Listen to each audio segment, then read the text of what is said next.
اعتکاف کے حوالے سے اعتکاف کے باب میں شیخ الحدیث حضرت مولانا محمد زکریا صاحب رحمہ اللہ نے حضرت ابن عباس رضی اللہ عنہ کا ایک واقعہ اور ایک حدیث نقل کی ہے۔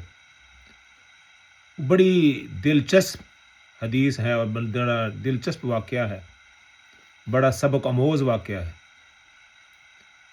وہ واقعہ کچھ اس طرح سے ہے، عن ابن عباس رضی اللہ عنہ انہ کان معتکفا فی مسجد رسول اللہ صلی اللہ علیہ وسلم فاتاہ رجل فسلم ثم جلس۔ حضرت ابن عباس رضی اللہ عنہ رسول اللہ صلی اللہ علیہ وسلم کی مسجد یعنی مسجد نبوی میں معتکف تھے، اعتکاف بیٹھے ہوئے تھے۔ فاتاہ رجل، ایک شخص آیا، فسلم، اس نے سلام کیا، ثم جلس، پھر وہ بیٹھ گیا۔ فقال له ابن عباس یا فلان، حضرت ابن عباس رضی اللہ عنہ نے اس سے کہا، یا فلان اراک خزینا، اے فلان میں تجھے بڑا غمگین دیکھتا ہوں، اس کی کیا وجہ ہے؟ اس نے کہا کہ قال نعم، میں واقع غمگین ہوں، پریشان ہوں۔ یا ابن ام رسول اللہ صلی اللہ علیہ وسلم، اے رسول اللہ صلی اللہ علیہ وسلم کے چچا کے بیٹے، لفلان علی حق، فلاں شخص کا مجھ پر حق ہے، ولا حرمتی صاحب هذا القبر، اور پھر رسول اللہ صلی اللہ علیہ وسلم کی قبر کی طرف اشارہ کر کے کہا، ان کی عزت کی، ان کی حرمت کی قسم، لا اقدر، کہ میں اس کا حق ادا کرنے کی استطاعت نہیں رکھتا۔ قال ابن عباس رضی اللہ عنہ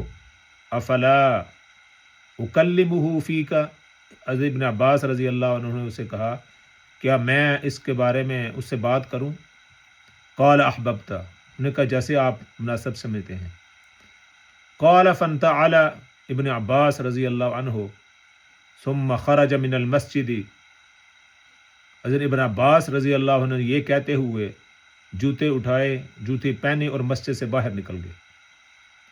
قال له الرجل انسیت ما كنت فيه، وہ شخص کہنے لگا کہ حضرت آپ اپنا اعتکاف بھول گئے ہیں، آپ تو اعتکاف میں تھے۔ تو حضرت ابن عباس رضی اللہ عنہ نے بڑی عجیب بات کہی، قال لا، میں اپنا اعتکاف نہیں بولا، ولکنی سمعت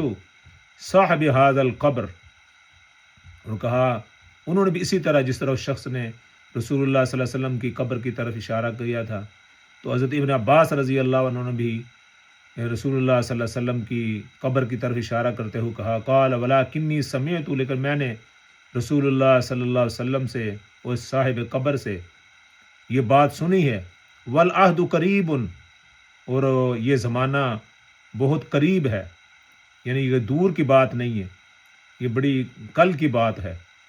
فدمعت عیناہ، اور یہ کہتے ہوئے حضرت ابن عباس رضی اللہ عنہ کی آنکھوں سے آنسو جاری ہو گئے، یعنی رسول اللہ صلی اللہ علیہ وسلم کا زمانہ آپ کو یاد آ گیا۔ وہ کہتے ہیں کہ وَهُوَ يَقُولُ مَن مَشَىٰ فِي حَاجَتِهِ فِي حَاجَةِ أَخِيهِ،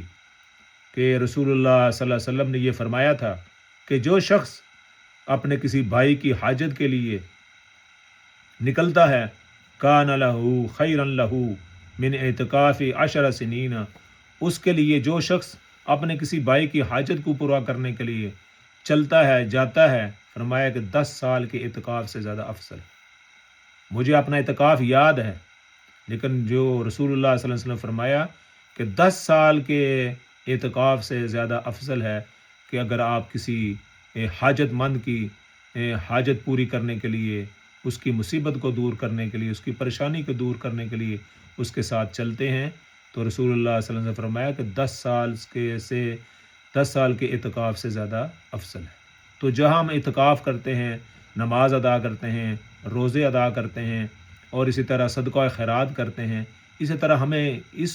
بات کو بھی یاد رکھنا چاہیے کہ کسی کی حاجت پوری کرنی، کسی کا کام کر دینا، کسی کے ساتھ چلنا، کسی کی سفارش کرنا، یہ بھی دین کا حصہ ہے، اس کو بھی دین کا حصہ سمجھنا چاہیے۔ اس پر رسول اللہ صلی اللہ علیہ وسلم نے بڑی سخت جو ہے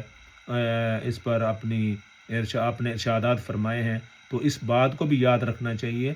کہ صرف نماز روزہ اس کی طرف توجہ نہ ہو، لیکن جو کسی کی حاجت ہو، کسی پریشان حال کی پریشانی کو دور کرنے معاملہ ہو، تو اس کے اندر تعاون کرنا، یہ بھی عین دین اسلام ہے۔